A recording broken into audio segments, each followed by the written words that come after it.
കൊട്ടിക്കയറുന്നത് ആരംഭത്തിലേക്കാണ്. ആരവവും ആൾക്കൂട്ടവും സാക്ഷി നിൽക്കെ കുടുംബശ്രീ പ്രീമിയം കഫേയുടെ ഉദ്ഘാടനം. ഇവരുടെ പുതിയ പ്രതീക്ഷയുടെ ഉദ്ഘാടനം കൂടിയാണ്.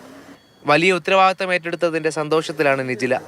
ഒറ്റപ്പെടലിൻ്റെ പ്രതിസന്ധികളുടെ തുരുത്തിൽ നിന്ന് പ്രതീക്ഷയുടെ പുതിയ ഇടത്തിലേക്ക് എത്തി നിൽക്കുകയാണ്. ഒരുപാട് കൂട്ടുകാരെ കിട്ടി, ചേച്ചിമാരുണ്ട്, ഞങ്ങളെല്ലാം കൂടെ 10-30 സ്റ്റാഫുകളുണ്ട്. ഒരുപാട് സന്തോഷമാണ്. നമ്മൾ വീട്ടിലിരിക്കുമ്പോൾ ഭയങ്കര വിഷമമാണ്. ഇവിടെ വരുമ്പോൾ എല്ലാവരെയും കണ്ട് കളിച്ചിരിച്ച് അങ്ങനെ പോകും. ജോലിയുടെ ആദ്യ ദിനത്തിന്റെ ആകാംക്ഷയിൽ യൂണിഫോം ഇട്ട് നിൽക്കുന്ന പലരുടെയും ജീവിതാനുഭവങ്ങൾ പലപ്പോഴും ഒന്നാണ്. ചുമതല ഏറ്റെടുത്ത സംരംഭകയും പുതുമയുടെ ത്രില്ലിലാണ്. വലിയ സന്തോഷമുണ്ട്, അതിലുപരി നല്ല ടെൻഷൻ. മുന്നോട്ടുള്ള കാര്യങ്ങളൊക്കെ നമ്മൾ എങ്ങനെ കൊണ്ടുപോകണം എന്നൊക്കെയുള്ള ഒരു ടെൻഷനുണ്ട്. സംസ്ഥാനത്തെ 11ാമത്തെയും ജില്ലയിലെ ഏക കുടുംബശ്രീ പ്രീമിയം കഫേയുമാണ് കരുനാഗപ്പള്ളി വെറ്റമുക്കിൽ പ്രവർത്തനം ആരംഭിച്ചത്. ഇപ്പോൾ കുടുംബശ്രീയുടെ ഒരു പുതിയ തലമുറയിലേക്കുള്ള ഒരു ഡെവലപ്മെൻറ്റ് കൂടിയാണ് ഈ പ്രീമിയം കഫേകൾ. നേരത്തെ സൂചിപ്പിച്ചതുപോലെ തന്നെ 11ാമത്തെ പ്രീമിയം കഫേയാണ്. ഇനി ജില്ലയിലെ തന്നെ എല്ലാ നിയോജക മണ്ഡലങ്ങളിലേക്കും പ്രീമിയം കഫേ ആരംഭിക്കുക എന്നുള്ളതാണ് കുടുംബശ്രീ ജില്ലാ മിഷൻ്റെ പുതിയ ലക്ഷ്യം. ജീവനക്കാരെ കൃത്യമായിട്ട് നമ്മുടെ CDSൻ്റെ നേതൃത്വത്തിൽ കൃത്യമായിട്ട് അറിയിപ്പ് കൊടുത്തുകൊണ്ട്, പത്രപരസ്യവും അറിയിപ്പും കൊടുത്തുകൊണ്ട്, കൃത്യമായി ഇൻ്റർവ്യൂ നടത്തി, നമ്മുടെ സംവിധാനങ്ങളിലൂടെ ഇൻ്റർവ്യൂ നടത്തിക്കൊണ്ട് ചെയ്യാൻ താല്പര്യമുള്ളവരും ഏറ്റവും കൂടുതൽ അർഹരുമായിട്ടുള്ള എന്താ ഒരു ജോലി ആവശ്യവുമായിട്ടുള്ള ഗുണഭോക്താക്കൾ കണ്ടെത്തിക്കൊണ്ടാണ് ഇത് ചെയ്തിട്ടുള്ളത്.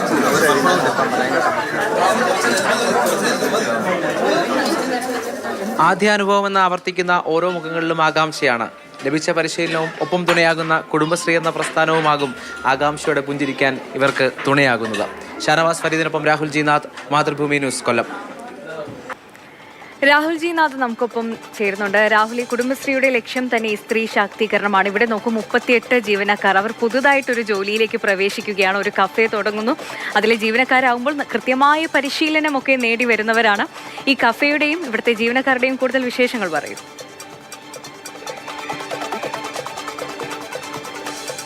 സന്ധ്യ, ഇവിടെ പോയി എന്താണ് പ്രീമിയം കഫേ എന്ന് ചോദിക്കുമ്പോൾ അത് ജനകീയ ഹോട്ടലുകൾ ആണ് ആദ്യമായി ആശയം വന്നത്. അതിനപ്പുറത്തേക്ക് സൗകര്യങ്ങളുള്ള നല്ല ഹോട്ടലുകൾ ഉണ്ടാകുക എന്ന് പറയുന്ന ഒരു പ്രീമിയം ലെവലിലേക്ക് വരിക എന്നുള്ളത് തന്നെയാണ് അവർ പറയുന്നത്. പക്ഷേ അതിൻ്റെ അർത്ഥത്തിൻ്റെ ആഴം അറിയണമെങ്കിൽ അവിടെ ജീവനക്കാരായി വന്ന മനുഷ്യരോട് സംസാരിക്കണം. അവർ പറയുന്നത് ജീവിത നിലവാരം ഇതുപോലെ പ്രീമിയം ആകും, അല്ലെങ്കിൽ ജീവിത നിലവാരം ഉയരും എന്ന് വിശ്വസിച്ചുകൊണ്ട് പുതിയ തുടക്കത്തിലേക്ക് വന്ന് നിൽക്കുന്ന കുറേയധികം മുഖങ്ങളാണ് കണ്ടത്. അതിൽ ഈ സംസാരിച്ചവരൊക്കെ ഇതിലും മനോഹരമായി സംസാരിച്ച ഭാഗങ്ങളുണ്ട്. അത് വളരെ വൈകാരികമായി നമുക്ക് തോന്നുന്ന ഭാഗങ്ങളുണ്ട്. കാരണം ഇപ്പോൾ സംരംഭകയെക്കുറിച്ച് പറയുകയാണെങ്കിൽ അക്ഷയ സെൻറ്ററിലായിരുന്നു. ആ അക്ഷയ സെൻറ്ററിൽ കമ്പ്യൂട്ടറിന് മുന്നിലിരുന്ന് ആളുകളുടെ ആവശ്യം ചെയ്തു കൊടുത്ത ആൾ ഇനി നേരിട്ട് ആളുകളെ കണ്ട് ഓടി നടന്ന് ഒരേ സമയം ജീവനക്കാരുടെയും ഒപ്പം ഹോട്ടലിലേക്ക് എത്തുന്നവരുടെയും ക്ഷേമം നോക്കണം എന്നുള്ള വലിയ ജോലിയിലേക്ക് വരുന്നു. ഒപ്പം ചെറിയ കടയിൽ ജോലി ചെയ്ത് കുടുംബത്തിൻ്റെ അത്താണിയായി നിലകൊള്ളുന്ന 2 പേർ, ആ 2 പേരെയാണ് നമ്മൾ ഈ ദൃശ്യങ്ങളിൽ കാണിക്കാൻ ശ്രമിച്ചത്. അവർ ഈ ഒരു പുതിയ തുടക്കമായി കാണുന്നു. അവർക്ക് ജീവിതത്തിലേക്കുള്ള പ്രതീക്ഷയായി ഈ ജോലി മാറുന്നു എന്നുള്ളതാണ്. അവരും ഈ പറയുന്ന ചിട്ടയോടുകൂടി ഇൻ്റർവ്യൂ കഴിഞ്ഞ് പരിശീലനം കഴിഞ്ഞ് നിൽക്കുന്ന ഒരു ആത്മവിശ്വാസമാണ്, ആകാംക്ഷയാണ് ഇവർക്കുള്ളത് എന്നുള്ളതിന്. അത്തരത്തിൽ സർക്കാരിൻ്റെ പല പദ്ധതികൾ ആവിഷ്കരിക്കുമ്പോൾ അത് ആർക്ക് ഗുണപ്പെടുന്നു എന്ന് ചോദിച്ചാൽ ആത്യന്തികമായി കഴിക്കാൻ എത്തുന്നവർക്ക് നല്ല ഭക്ഷണം കിട്ടുന്നതിന് അപ്പുറത്തേക്ക് ആ ജീവനക്കാർക്ക് കൂടി നല്ല ഭക്ഷണം കഴിക്കാമെന്ന അങ്ങനെ ഒരുപാട് സ്ത്രീകൾക്ക്, എനിക്ക് തോന്നുന്നു ഇവിടെ 38 ജീവനക്കാരല്ലേ, അവർക്കൊക്കെ ഒരു പ്രതീക്ഷയാവുകയാണ് ഈ ഒരു കഫേ എന്ന് പറയുന്നത്. ജീവിതത്തിൽ അവർക്കൊരു മാറ്റവും സംഭവിക്കുകയാണ്. ശരി രാഹുൽ.